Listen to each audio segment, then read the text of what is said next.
नमस्कार, मैं ब्रजेश कुमार। आप देख रहे हैं कलम बोलती है, जहां बात होती है राजनीति की, इतिहास की, समाज की, संस्कृति की, संविधान की और धर्म की भी। लेकिन आज हम बात करेंगे राजनीति की, जिसमें समाज, संस्कृति और संविधान सब समाहित है। हम बात करेंगे प्रधानमंत्री के मन की बात कार्यक्रम की। जी हाँ, मन की बात प्रधानमंत्री नरेंद्र मोदी का लोकप्रिय कार्यक्रम है, जिसे लाखों लोग सुनते हैं विभिन्न माध्यमों से। रविवार को प्रधानमंत्री मोदी के मन की बात की 68वीं कड़ी प्रसारित की गई, लेकिन इसमें कुछ ऐसा हुआ कि इस बार इस मन की बात की चर्चा कुछ जो दूसरे संदर्भ में होने लगी। मन की बात मूलतः आकाशवाणी पर प्रसारित होती है, लेकिन इसे सभी टीवी चैनल्स भी प्रसारित करते हैं और यूट्यूब चैनल जो हैं प्रधानमंत्री मोदी, बीजेपी के और पीआईबी के, उस पर भी इसका प्रसारण होता है। लेकिन इस बार यूट्यूब चैनल पर जो घटित हुआ और लगभग प्रधानमंत्री के मन की बात को अब पूरे हुए 20-21 घंटे होने वाले हैं, और उस बीच में जो कुछ हुआ उसकी चर्चा भारत में नहीं, पूरी दुनिया में होने लगी है। जी हाँ, जो यूट्यूब चैनल पे प्रधानमंत्री के जो प्रसारित हुआ मन की बात, उस पर डिसलाइक की संख्या लाइक की अपेक्षा 10 गुने से भी ज्यादा है, और इसकी पूरी चर्चा होने लगी है कि ऐसा क्यों हुआ और ये क्या हो रहा है। क्या लोकप्रिय प्रधानमंत्री की लोकप्रियता घट रही है या फिर अन्य संदर्भों में भी बात हो रही है। इसी पर हम चर्चा करेंगे कि कल मन की बात में क्या था जो लोगों को साथ पसंद नहीं आया, लोग क्या उम्मीद कर रहे थे और प्रधानमंत्री क्या बोल रहे थे या अपनी मन की बात क्या बता रहे थे। अंग्रेजी में एक कहावत है, यू कैन लव और hate me but can't ignore me. इसे इस अर्थ में भी कह सकते हैं कि यू कैन लाइक मी और dislike me but you can't ignore me. Her YouTuber की यही इच्छा होती है कि लोग उसको देखे सुने, भले ही डिसलाइक कर दें, लेकिन जब ये इस संदर्भ में प्रधानमंत्री के यूट्यूब चैनल की बात होगी तो इसमें कुछ दूसरा ही बात हो जाता है।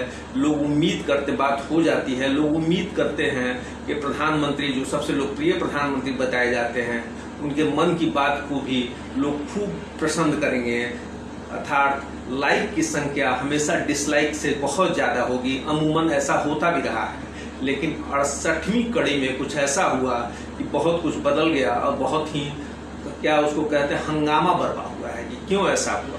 पूरे भारतीय सोशल मीडिया पर तो हंगामा है ही, कई अंतराय बीबीसी और अन्य माध्यमों में भी इस बात की अब तक चर्चा हो चुकी है। स्थिति ये है कि जो प्रधानमंत्री का बीजेपी के यूट्यूब चैनल पे प्रसारण हुआ, उसके अब 21 घंटे में लगभग 2.25 लाख से अधिक डिसलाइक हो गए हैं, जबकि लाइक अभी भी मात्र 25,000 ही हैं। यही स्थिति अन्य 2 यूट्यूब चैनल जहां प्रसारण हुआ, वहां भी लाइक की संख्या की अपेक्षा डिसलाइक की संख्या लगभग 2 गुनी है। तो ऐसा फिर क्यों हुआ? ऐसा क्या हुआ कि प्रधानमंत्री के मन की बातों को लोगों के मन में उतर नहीं पाई और उसका उल्टा असर हो गया।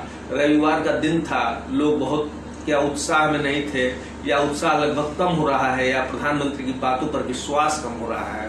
तो कल के मन की बात का जब आप विश्लेषण करेंगे कि प्रधानमंत्री ने किन मुद्दों को छुआ, तब आप समझ पाएंगे कि लोगों की प्रतिक्रिया क्यों कुछ ऐसी रही। जैसे कि लोग क्या उम्मीद करते होंगे। देश अभी अगर देखा जाए तो अभी 3 समस्याओं से जूझ रहा है। सबसे बड़ी समस्या कोरोना है, जो अब भारत दुनिया में नंबर 1 की तरफ बढ़ रहा है। पिछले 26-27 दिनों से सबसे अधिक मामले भारत में आ रहे हैं, 75,000 मामले अधिक आ रहे हैं, हजारों लोगों की मौत हो चुकी है। तो लोग क्या उम्मीद कर रहे थे कि प्रधानमंत्री कोरोना को लेकर कुछ बहुत ठोस बात कहेंगे, लेकिन फिर वही कोरोना को लेकर वही बात हुई कि 2 गज दूरी और मास्क तक की बात सिमट गई। सरकार के क्या आगे की योजना है कि कोरोना को कैसे कंट्रोल किया जाए, ये कोरोना का संकट कब खत्म होगा, इन सब की कोई चर्चा मन की बात में नहीं थी। दूसरी बात जो थी, जिसकी लोग उम्मीद कर रहे थे कि हो सके प्रधानमंत्री गिरती अर्थव्यवस्था की चर्चा करें, प्रधानमंत्री बढ़ती बेरोजगारी की चर्चा करें, लेकिन ये सारे संदर्भ गायब थे वहां पे।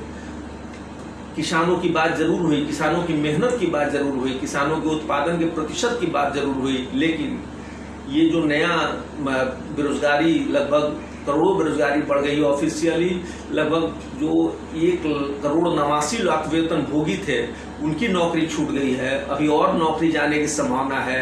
इन सबको कैसे रोका जा सकता है? शायद लोग ये उम्मीद कर रहे थे कि प्रधानमंत्री इनके बारे में कुछ बोलेंगे, मध्यम वर्ग के नए संकट के बारे में बोलेंगे, लेकिन इन सब की कोई चर्चा नहीं हुई। वहां बात हो रही थी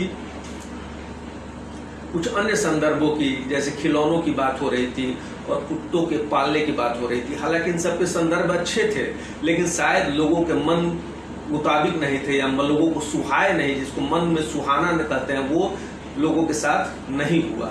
अब जैसे चीन का बहुत बड़ा संकट है। हमारे विदेश मंत्री कहते हैं कि 1962 के बाद सबसे बड़ा क्राइसिस अभी भारत चाइना बॉर्डर पे चल रहा है, लेकिन प्रधानमंत्री ने इसकी कोई चर्चा नहीं की कि चीन के ऐसे भी वो परहेज करते रहे चीन का नाम लेने से, लेकिन यहाँ कोई चर्चा नहीं है। सेना की बात जरूर हुई, लेकिन यहाँ सेना की बात हुई तो उसके श्वानों के संदर्भ में हुई, था डॉग्स के संदर्भ में हुई, कुत्तों के संदर्भ में हुई कि उनकी कुत्तों की क्या वीरता है और क्या विशिष्टता है, लेकिन चाइना के संदर्भ में ये बात नहीं हुई।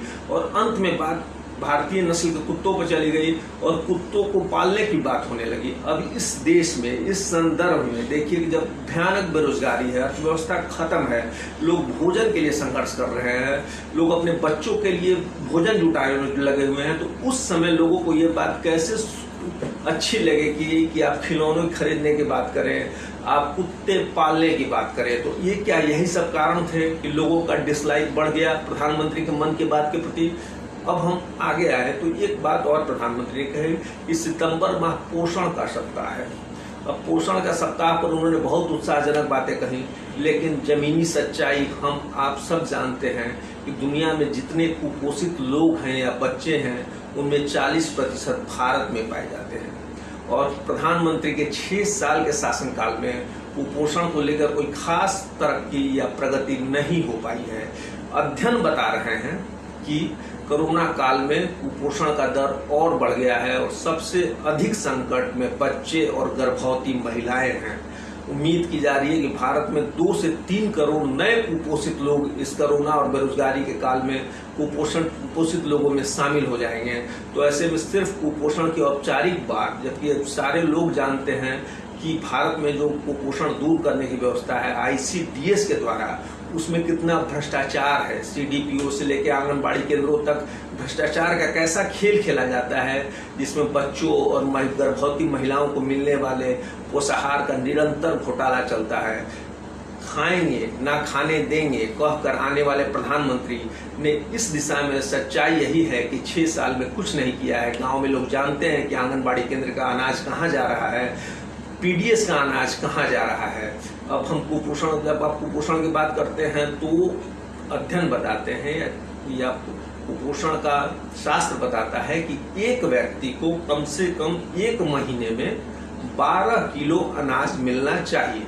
लेकिन इस कोरोना काल में जब लोग अन्न के लिए जूझ रहे हैं, तब देश के सरकार द्वारा मात्र 5 किलो प्रति व्यक्ति अनाज उपलब्ध कराया जा रहा है, वो भी सिर्फ गेहूं या चावल। दाल मात्र 1 किलो उपलब्ध कराया जा रहा है, वो भी पूरे परिवार के लिए उपलब्ध। तो स्वाभाविक है कि यहाँ कुपोषण कहाँ पोषण में बदल पाएगा। इसलिए ये सारी चर्चा लोगों को लगी कि व्यर्थ हो रही है और लोगों को ये अच्छा नहीं लगा कि इस काल में आप सिर्फ अच्छी बातें कर रहे हैं, संकट के समाधान की बात नहीं कर रहे हैं। संकट से हम कैसे निकलेंगे, कैसे देश निजात पाएगा, संकट से लोग कैसे निजात पाएंगे, इसकी बात नहीं हो रही है। तो क्या ये सब बातें प्रधानमंत्री के मन में नहीं आ रही है?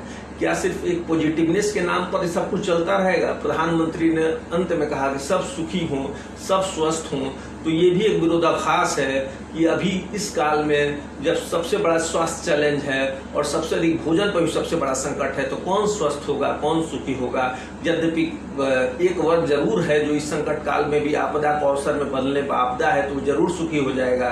लेकिन आम आदमी अभी संकट से जूझ रहा है और प्रधानमंत्री से मन की बात में उम्मीद करता था कि वो संकट के समाधान की बात करेंगे, लेकिन उन बातों को वो लोगों ने नहीं पाया, इसलिए शायद डिसलाइक की संख्या बहुत बढ़ गई है।